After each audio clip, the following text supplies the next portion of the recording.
우리는 지금 복음이 어떻게 흘러가고 있는지를 살펴보고 있습니다. 예루살렘에서 시작해서 온 유대 그리고 사마리아를 지나서 이제 마지막 관문인 땅끝의 문을 열려고 하는 순간입니다. 땅끝으로 가는 문은 사마리아나 또 앞에 있었던 온 유대의 문을 여는 것과는 조금 차이가 있습니다. 준비 단계가 조금 더 복잡합니다. 그만큼 이방인에게 나간다라는 거, 이것이 이전보다는 훨씬 더 벽이 높다라는 것을 우리에게 보여주고 있는데요. 그만큼 또한 하나님의 개입하심도 강하다라는 것을 우리에게 오늘 본문이 드러내줍니다. 하나님께서 먼저 고넬료에게 나타나서 고넬료에게 개입을 했습니다. 그리고 또 하나님께서 베드로에게 나타나서 베드로에게도 개입을 하고 준비를 시켰습니다. 양쪽 다 준비가 필요했다라는 거죠. 그래야지만 하나님의 복음이 흘러갈 수 있는 이런 배경을 제공하기 때문에 하나님께서 둘 다를 준비하는데 공을 들이셨습니다. 근데 둘 다 준비시킬 때 사용했던 시간, 그러니까 하나님이 특별히 어떤 사람을 준비시킬 때 사용하는 시간이 우리에게 의미가 있는데요. 둘 다 기도 시간을 사용을 했습니다. 10장 2절 3절에 보면 그가 경건하여 온 집안과 더불어 하나님을 경외하며 백성을 많이 구제하고 하나님께 항상 기도하더니 하루는 제9시쯤 되어 환상 중에 밝히 봄에 하나님의 사자가 들어와 이르되 고넬료야 하니, 하나님께서 나타난 시간이 9시였습니다.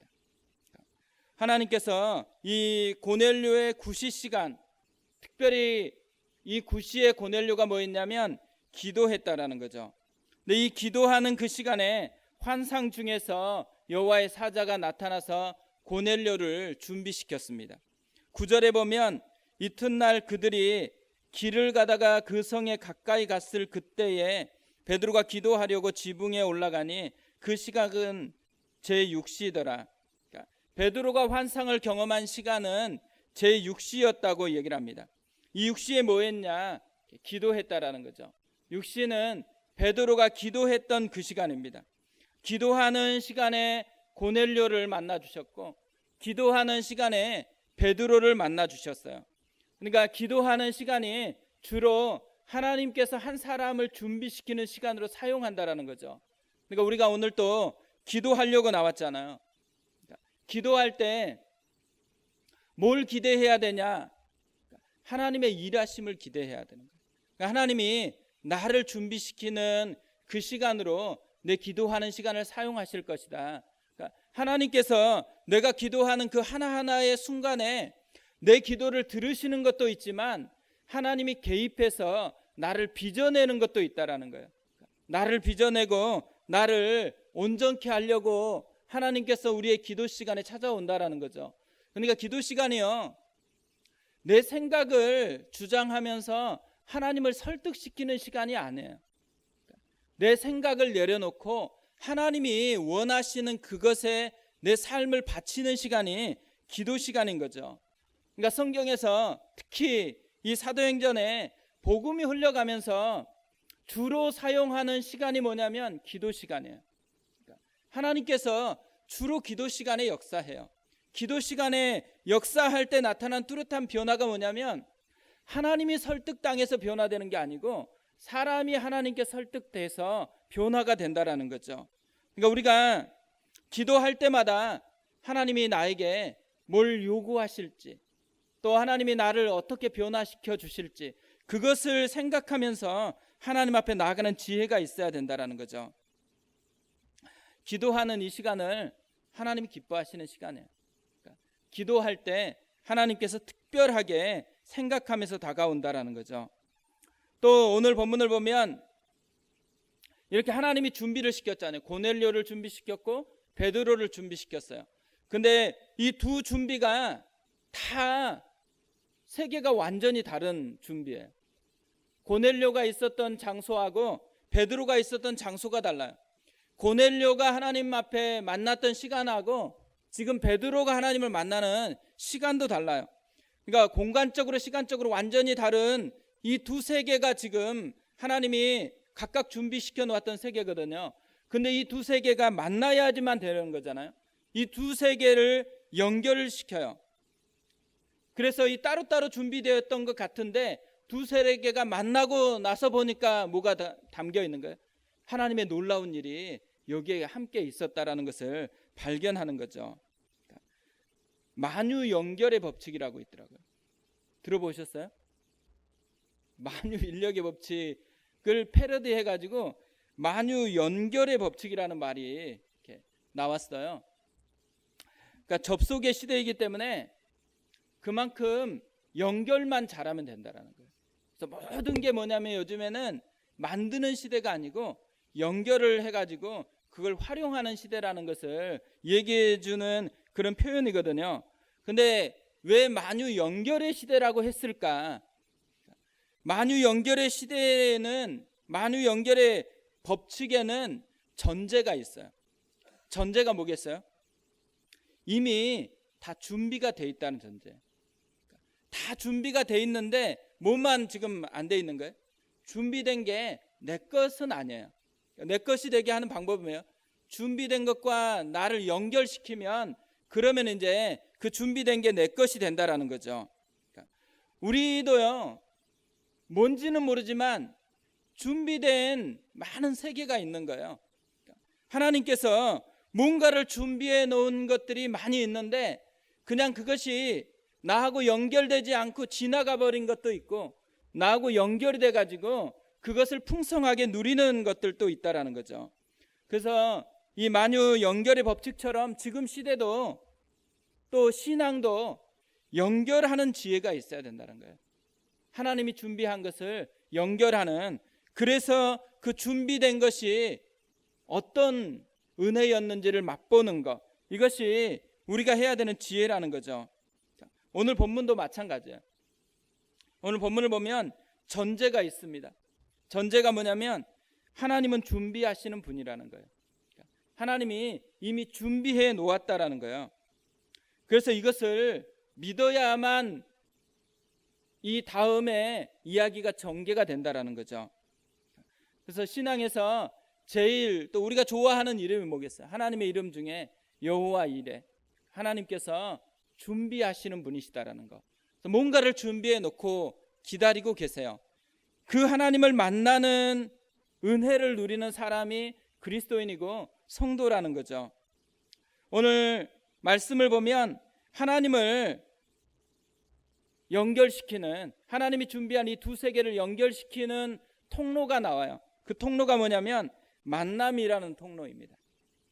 17절에 보면 베드로가 본바 환상이 무슨 뜻인지 속으로 의아해 하더니 마침 고넬료가 보낸 사람들이 시몬의 집을 찾아 문 밖에 서서, 고넬료가 보낸 사람들이 도착을 했어요.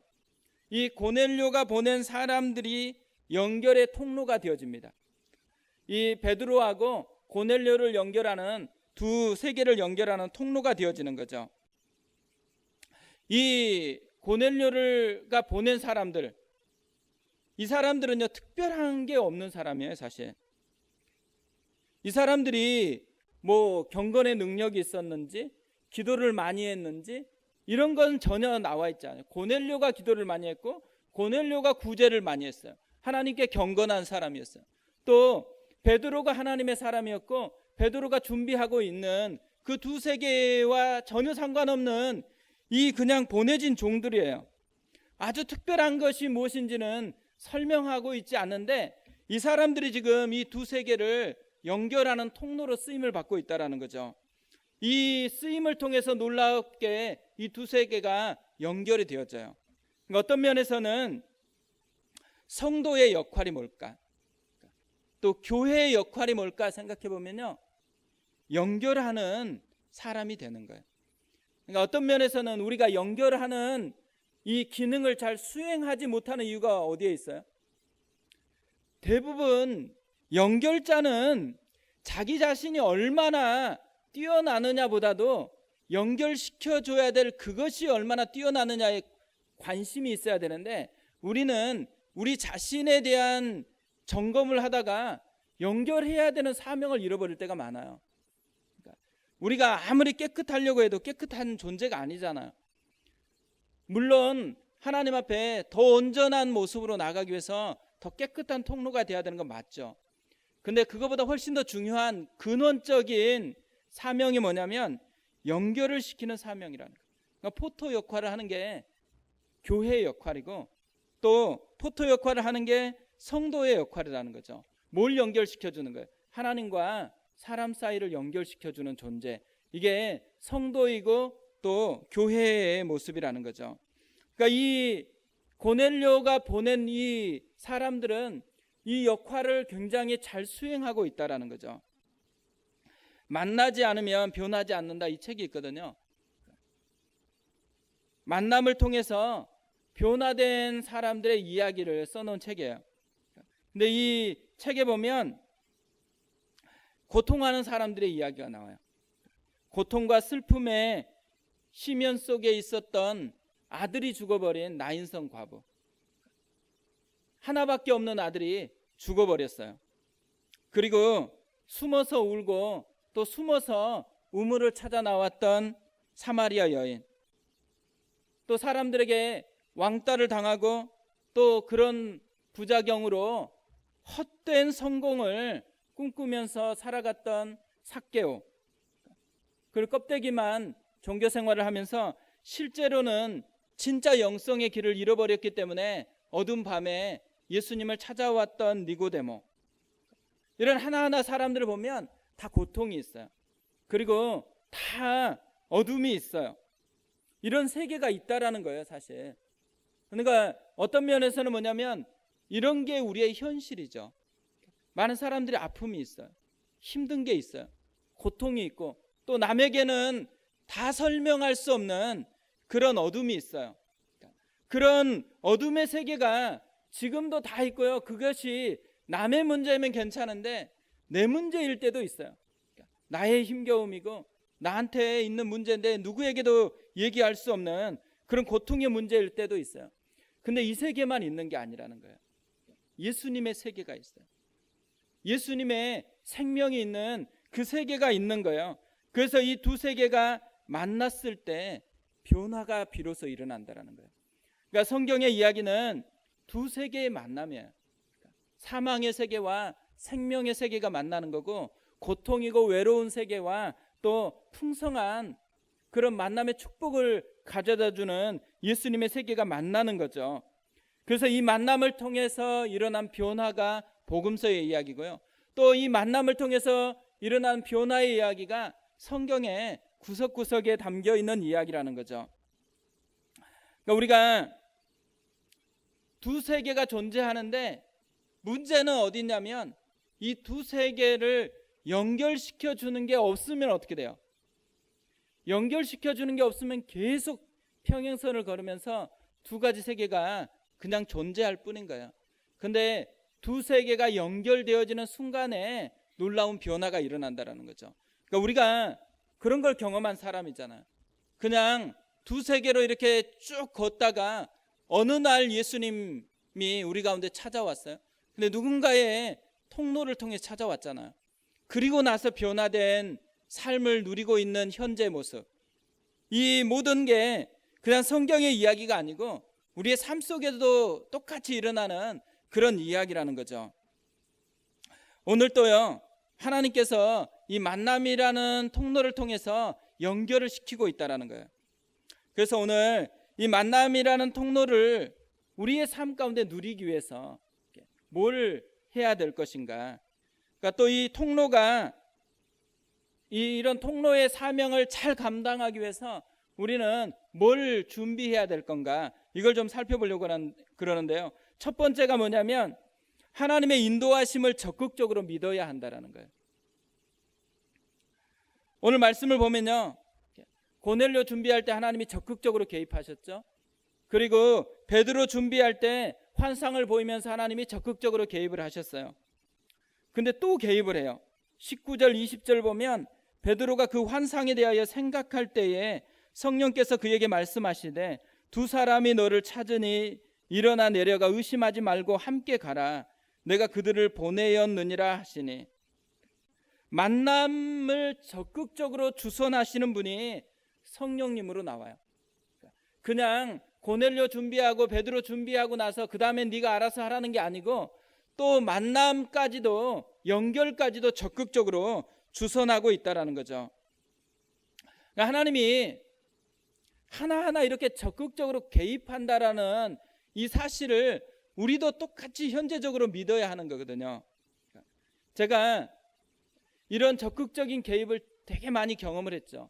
근데 경험한 것 중에 재밌어하는 경험은 아내를 만났을 때,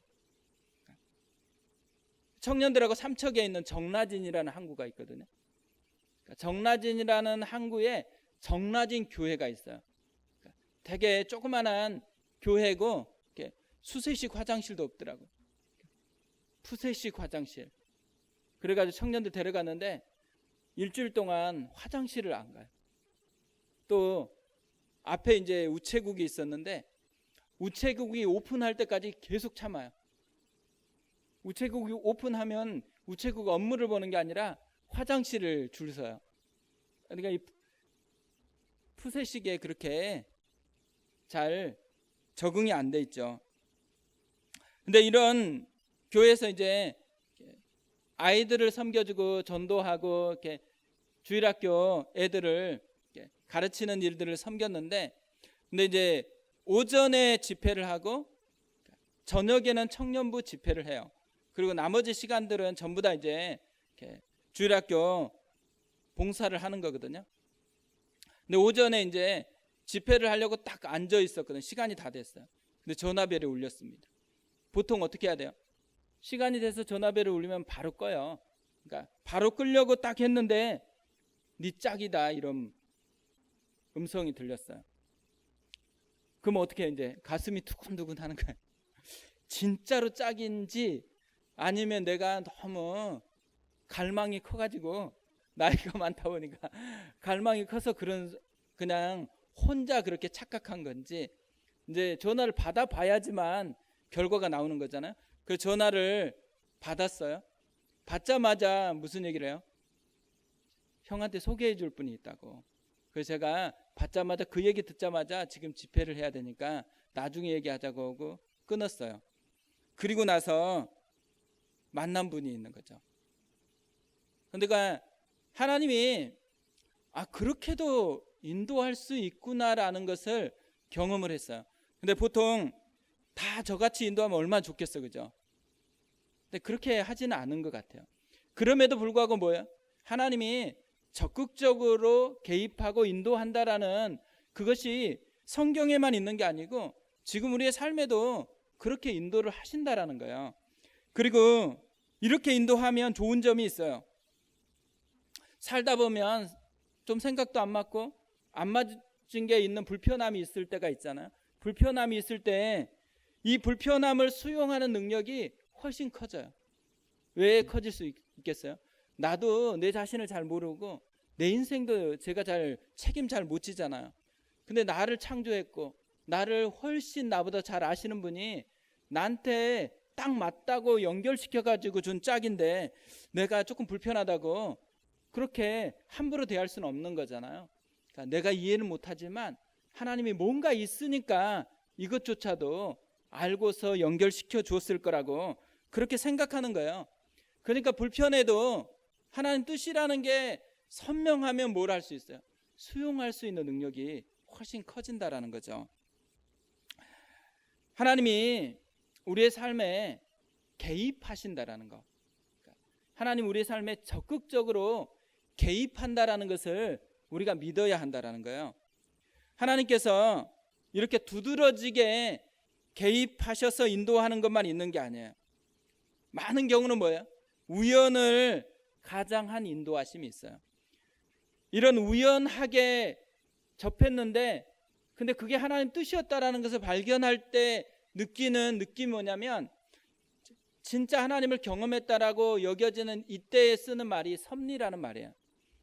하나님이 섭리하고 있다, 이런 신학적인 용어가 있죠. 그러니까 17절 18절을 보세요. 베드로가 본 바 환상이 무슨 뜻인지 속으로 의아해 하더니 마침 고넬료가 보낸 사람들이 시몬의 집을 찾아 문 밖에 서서 불러 묻되 베드로라 하는 시몬이 여기 유숙하느냐 하거늘. 그러니까 베드로가 지금 환상을 보고 나서 의아해 하고 있어요. 그러니까 고민을 하고 있는데 그때에 마침 고넬료가 보낸 사람들이 집 문 앞에 도착을 했어요. 기막힌 타이밍이잖아요. 그러니까 이 하나님께서 이런 보이지 않는 가운데서 우리도 인식하지 못하고 있는데 타이밍을 통해서 역사를 하고 있다라는 거죠. 그러니까 하나님이 우리를 인도하실 때 주로 쓰는 이 두 가지 방법이 있다라는 거예요. 하나는 적극적으로 개입을 해서 쓰세요. 또 하나는 뭐예요? 우리가 볼 때는 적극적이진 않지만 우연 같아요. 그런데도 불구하고 하나님이 타이밍을 통해서 인도해서 우리를 하나님의 세계로 연결시켜 주신다라는 거죠. 오늘 이 베드로하고 고넬료가 만나야 되는 이 사이에서 지금 하나님께서 이런 인도하심을 통해서 적극적으로 이끌어가고 있다는 것을 우리에게 보여주고 있습니다. 시편 23편에 보면 다윗의 시잖아요. 다윗이 어느 지점에서 자기 인생을 돌아보면서 자기 인생이 뚜렷하게 발견되었던 한 가지, 하나님이 목자이셨다라는 것을 발견하고 목자의 시를 썼어요. 근데 마지막 절을 이렇게 마무리를 합니다. 내 평생의 선하심과 인자하심이 반드시 나를 따르리니 내가 여호와의 집에 영원히 살리로다. 마지막 고백이 뭐예요? 반드시 나를 따르리니. 반드시 인도하시는 하나님이 자신의 하나님이시다라는 것을 고백하는 것으로 마지막 고백을 하고 있는 거죠. 우리의 인생에 끝날 고백도 이랬으면 좋겠다 생각해요. 주님이 내 인생을 여기까지 인도해 주셨다. 그리고 매일매일 밤에 잠을 잘 때 오늘 하루도 주님이 나를 이렇게 인도해 주셨다. 이것이 우리의 고백이 되면 좋겠다고 생각을 합니다. 그러니까 하나님과 우리가 만나기 위해서 필요한 것이 첫 번째로는요, 이 하나님의 적극적인 인도하심, 하나님이 우리를 인도하신다라는 이 사실을 믿고서 반응하는 것이 필요하다라는 거죠. 두 번째로는 뭐냐면 이해가 아니라 순종을 기반해서 반응을 해야 된다라는 거예요. 오늘 말씀을 보면 오늘 말씀의 이 베드로의 관점에서 살펴보면요, 베드로가 완전히 이해했기 때문에 순종하는 게 아니에요. 오늘 계속 본문이 우리에게 보여주는 것은 베드로가 충분하게 이해를 못하고 있다는 거예요. 그래서 17절에도 환상이 무슨 뜻인지 속으로 의아해 하더니 이렇게 돼 있어요. 환상을 봤음에도 불구하고 지금 마음속에서는 이게 뭐지? 이 고민이 있어요. 그리고 생각을 해요. 그리고 또 성령님이 오죽 안 됐으면 또 직접 나타나가지고 이걸 순종하라고 또 얘기까지 했어요. 그리고 나서 고넬료 집에 가요. 고넬료 집에 가서도 아직 충분하게 이해가 안 됐어요. 근데 고넬료 가정에서 성령이 임하고 그 역사를 경험하고 난 후에 비로소 이제 완전히 이해가 됐다라고 성경은 기록을 하고 있어요. 근데 다 이해가 안 됐고 불완전하거든요. 그런데 뭘 하고 있는 거예요? 하나님은 베드로에게 이해가 다 안 됐는데 요구하는 건 순종이에요. 베드로가 이렇게 다 이해가 안 됐을 때 하는 행동이 오늘 본문에 나와 있습니다. 첫 번째 하는 게 뭐냐면 생각을 해요. 19절에 보면 베드로가 그 환상에 대하여 생각할 때에 이렇게 돼 있어요. 하나님이 왜 이런 것을 주셨을까? 이렇게 생각을 했다라는 건 뭘 의미해요? 마음에 담았다라는 걸 의미해요. 그러니까 우리가 말씀을 듣고서 마음에서 빨리 지워버리는 경우가 많잖아요. 근데 말씀을 받고서 그 말씀이 무슨 뜻인지를 계속 생각이 난다, 이 말은 뭐예요? 하나님이 그 말씀을 통해서 나에게 뭔가를 하시려고 하는가 보다, 이런 마음의 생각을 갖잖아요. 근데 우리가 모든 말씀을 다 기억하는 것은 아니에요. 그런데 어느 때 보면 그 말씀이 깊이 울리는 말씀이 있어요. 그럼 그 말씀을 통해서 하나님이 나를 다루고 싶어 하신다라는 거잖아요. 나에게 뭔가를 주고 싶어 한다라는 거죠. 베드로가 지금 말씀을 생각을 하고 있어요. 이 환상을 생각을 하고 있어요. 하나님 왜 그러셨는지. 그런데도 불구하고 이해가 안 돼요. 그래서 어떻게 해요? 성령님이 그에게 또 이야기를 하세요. 그렇다고 성령님께서 그 생각하는 그걸 다 해석해 주는 게 아니에요. 이건 무슨 뜻이고 그러니까 네가 이렇게 해라 이렇게 얘기하지를 않아요. 그냥 해야 될 일을 지시를 하고 있어요. 그래서 이제는 그거에 따라서 반응할 준비를 하는 거죠. 그리고 뭐예요? 그렇게 성령님이 얘기하니까 다 이해가 안 되는데도 불구하고 순종을 해요. 23절에 보면 베드로가 불러들여 유숙하게 하니라. 이튿날 일어나 그들과 함께 갈새 요바에서 온 어떤 형제들도 함께 가니라. 그러니까 두 가지 순종을 해요. 하나는 뭐냐면 불러들여서 유숙하게 하는 순종이에요. 이방인들하고 같이 지내지 않는 것 때문에 지금 환상을 보여줬잖아요. 근데 지금 이 이방인들을 불러들였어요. 그리고 같이 함께 잠을 자요.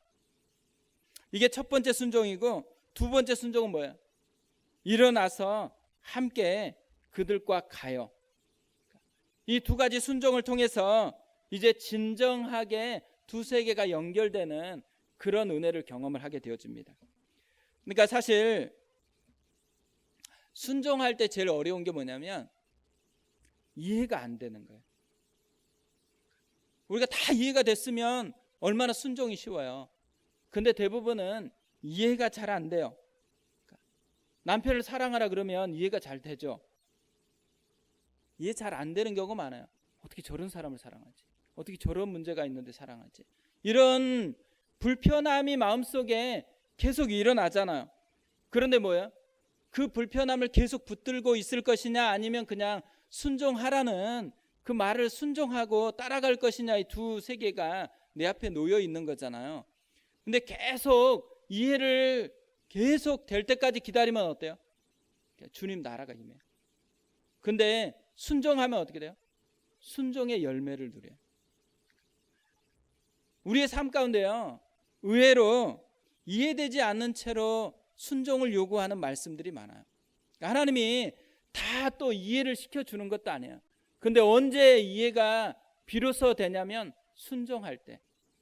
그래서 예수님께서도 순종해 보면은 그 명령이 하나님께로부터 온 건지 사람에게서 온 건지를 알게 된다라고 얘기를 했어요.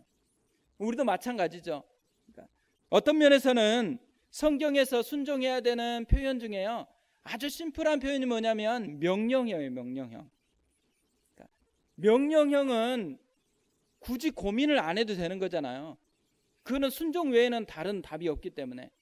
그럼 순종을 하려고 명령형을 받아들이고 그냥 이해가 안 돼도 순종하고 따라가면 뭘 얻어요? 주님이 예비해 놓은 순종의 결과물을 얻게 되는 거예요. 근데 이제 그걸 따지기 시작해요. 그리고 계속 생각하고만 있으면 어떻게 돼요? 생각의 열매를 맺겠죠. 우리에게 하나님이 요구하는 것 중에 하나는 이 이해가 아니고요, 권위를 인정하는 권위. 그러니까 순종한다는 건 뭘 의미를 해요? 그분이 내 이해 밖에 있는 더 뛰어난 분이라는 것을 인정하는 거잖아요. 나보다 훨씬 더 뛰어나고, 나보다 훨씬 나를 더 잘 알고, 나보다 훨씬 더 나를 더 사랑한다라는 것을 인정해서 그거에 반응해서 하는 것이 순종의 행위거든요. 그러니까 우리가 순종하지 않는다라는 건 뭘 의미해요? 그분의 권위를 무시하는 거예요. 그러니까 제가 저희 딸들하고 이렇게 하다 보면 제 딸들이 순종을 안 할 때가 있어요. 그럼 엄청 기분 나쁘잖아요. 기분 나쁘고 나면 어떻게 해요? 불러와서 기분 나쁜 것을 이야기를 해요. 기분 나쁜 거에 뭔지를 이야기를 해요. 순종하지 않아서 기분 나쁜 게 아니고 네가 아빠를 무시해서 기분 나쁘다고. 그러니까 순종은 권위의 문제예요. 그러니까 근데 우리가 대부분은 순종을 행위의 문제라고 생각하는 경우가 되게 많아요. 행위의 문제가 아니고 권위의 문제, 인격적인 존재를 어떻게 내가 인정하느냐에 대한 문제거든요. 그래서 성경을 바라볼 때 성경이 나에게 하나님이 인격체로 다가온 권위로 보여지고 들려지면 그거에 반응하기가 쉬워요. 근데 이제 그렇지 않고 행위에 대한 것으로 나오면 따지기 시작하잖아요. 이거 나한테 유리하고 왜 이런 말씀을 기록해 놓았지? 생각하기 시작하면 순종하기 어렵다라는 거죠. 베드로가 하나님 앞에 참 잘 준비된 모습이 뭐예요? 이해를 넘어서는 권위를 인정하는 순종을 하고 있다는 거예요. 우리도 마찬가지입니다. 우리가 하나님 앞에 권위를 드리고 그분을 인정함으로 반응하는 사람이 되는 것, 이것이 두 세계를 연결하는 통로가 된다는 거예요.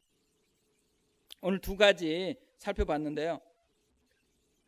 하나님이 지금도 인도하고 있다는 것을 믿으라는 거예요. 그러니까 어떤 면에서는 하나님의 세계가 있다는 걸 믿으라는 거예요. 제가 몇 년 전에 미국 갔을 때 진짜 꼭 해보고 싶은 게 몇 가지 있었거든요. 그 중에 하나가 뭐냐면 은하수를 보는 거였어요. 은하수. 우리나라는 별이 이제 잘 보이지를 않아요. 그러니까 대학 때 제가 서울에 와서 너무 놀란 게 너무 공해가 심해가지고 태양도 달처럼 보이더라고요. 그리고 거의 별을 보기가 너무 힘들어요. 별 이제 몇 개밖에 안 보여요. 아주 깨끗한 날도 그렇게 많이 보이진 않아요. 그러면 시골에 내려가면 옥상에 앉아가지고 하염없이 하늘을 바라보고 있는 거예요. 그러면 저희 어머님이 너 왜 내려오기만 하면 옥상에서 그렇게 하늘만 보고 있냐 물어보셨거든요. 그럼 제가 별을 보고 있다고. 이게 제 마음속에서 이제 별에 대한 그 그리움이 되게 많은 거예요. 그래서 미국 갔을 때 진짜 별을 볼 것이라고 그 마음을 굳게 했거든요. 근데 구름이 닦여가지고 별을 못 봤어요. 너무 안타까운 거예요. 근데 제가 별을 생각할 때마다 무슨 생각이 드냐면 지금은 다 가려져서 안 보이지만요, 여전히 우주에는 수많은 별들이 존재해요. 단지 구름 때문이거나 먼지 때문이거나 또 태양 때문에 안 보일 뿐이지 진짜 무수한 별들이 존재하는 거거든요. 그러니까 별들이 뭘 상징하겠어요? 하나님의 창조물이잖아요. 그러니까 하나님의 손길이잖아요. 그리고 또 하나님의 마음이잖아요. 그러니까 하나님의 무수한 흔적이 존재를 해요. 그러니까 별을 보면서 뭘 느끼냐면 하나님의 압도하는 그 풍성함이 거기에 있는 것을 느끼는 거거든요. 그러니까 하나님의 세계가 너무너무 풍성한 거예요. 근데 가리워져 있으면 그 풍성함이 우리에게 전달이 안 되는 거예요.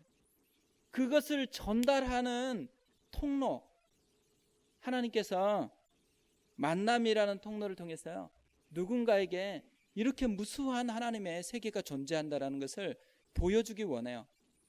또 하나님께서 이런 무수한 세계가 존재하기 때문에 우리에게 뭘 해요?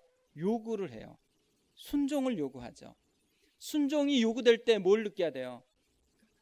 순종이라는 요구되는 그 이야기, 뭘 내가 해야 될 그 한 가지의 포커스가 아니고요, 그 이면에는 엄청난 하나님의 풍성한 세계가 있다는 거예요. 하나님 우리에게 주고 싶어하는 엄청난 세계가 존재해요.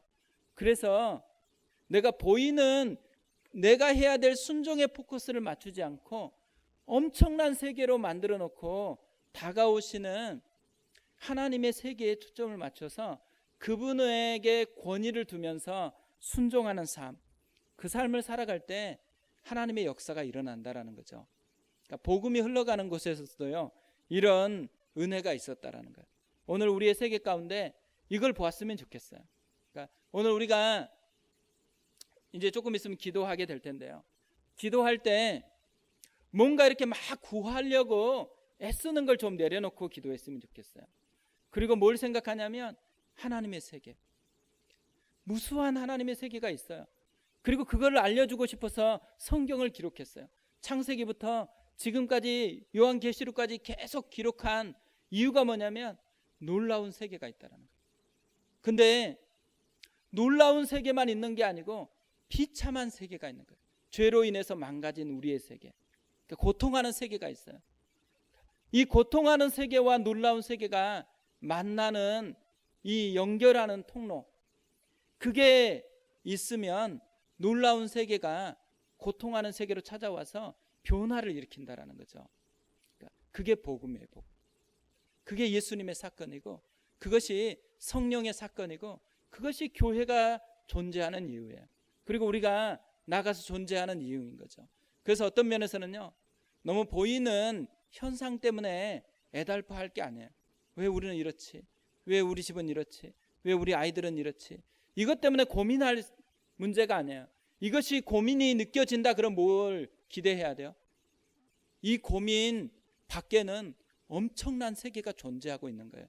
그 세계가 연결되지 못해서 지금 고민하고 있다라는 거, 그것만 기억하고서 하나님, 내 고통이 하나님의 세계와 만나게 해달라고, 그걸 기도하는 사람이 그리스도인인 거죠. 우리 같이 한번 기도하고 나가겠습니다. 오늘 이 시간에 기도할 때 먼저 하나님을 묵상했으면 좋겠어요. 하나님이 어떤 분이신지.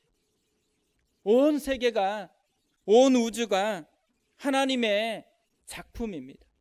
하나님의 흔적이고, 하나님이 흔적을 남긴 유일한 이유 중에 하나는 우리와 사귀고 싶었어요. 우리에게 그것을 보여주고 싶어서 지금도 놀라운 세계가 있어요. 근데 또 하나, 우리 안에 힘겨운 세계가 있어요. 하나님, 놀라운 세계와 힘겨운 세계가 연결되게 도와주시옵소서. 하나님이 그렇게 개입하고 인도하시는 분이라는 것을 믿게 도와주시옵소서. 그리고 하나님, 이해가 아니고 권위, 하나님이 그렇게 놀라운 분이시다라는 이 믿음의 기반에서 하나님 앞에 나아가는 은혜가 있게 도와주시옵소서. 우리 같이 한번 기도하겠습니다.